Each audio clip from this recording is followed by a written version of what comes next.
Again, my name is Sean Barnett, and I own a company called Trueforms Inc., and we pour concrete. And we've experienced a lot of things throughout the years where we see a lot of retirees moving into this area. And critical things that I have learned is about what level their garage is in comparison to their main floor, how many steps it is, how are they going to get from their front door down. Will they need a wheelchair ramp, and is it 5 steps up to the porch, or is it 2? All those things are huge, especially down the road.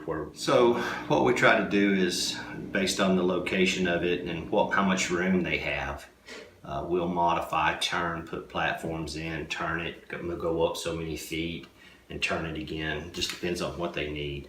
You can make modifications to anything, but it can get expensive, and it depends on the room, the space that you have, can make it very difficult. It's very important to know these things before you commit to these houses and garages and front porches.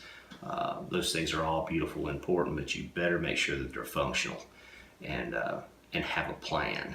Because wheelchairs and things, door openings, door sizes are huge. You know, you shouldn't have a house that doesn't have, every door should, in my opinion, be a 3.0 door. Anyway, things that you need, lighting is important, things of that nature. Lighting can be very difficult, and you need plenty of it. And so those things, when you're putting plug-ins, lamps, overhead lights, things of that should be thought of beforehand, if you can, because they're more expensive later on. Anyway, that's pretty much it. Another thing is a good thought is security systems. That can be a very benefit to people that might need help and trigger things.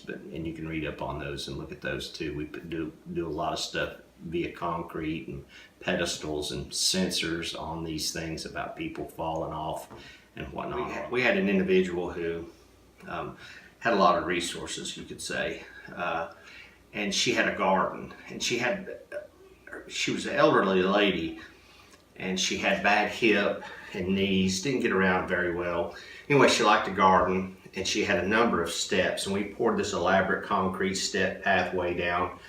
And what she wanted was a combination of sensored lights and basically what it was motion detection or covered sensors. And if she was to fall and covered the sensors for an extended period of time, they would set off an alarm. She was afraid that she would fall on them. So basically, when you broke the connection over a period of time, then it would alarm or set off an alarm, and it had to be in multiple of 2, if that makes sense, and for an extended period of time. So as if her body was laying over steps or she couldn't get up, she would cover 2 steps and break the contact and would set off an alarm. And also it had lights that as she moved or went down the steps in certain segments, lights would come on, and they were embedded in the concrete, and they would shine out, and there were overhead lights as well. But basically, she had a number of these things that she could do. She had a safety button, like an automatic stop that you'd find on equipment that you could hit if you wanted to stop on a piece of machinery stationed through her garden beds areas. So on any one of her planted above ground planters, she had a safety button that she could hit, and she would have access, or it would set off an alarm, and there was a lady there sometimes that worked there or whatever that she could contact and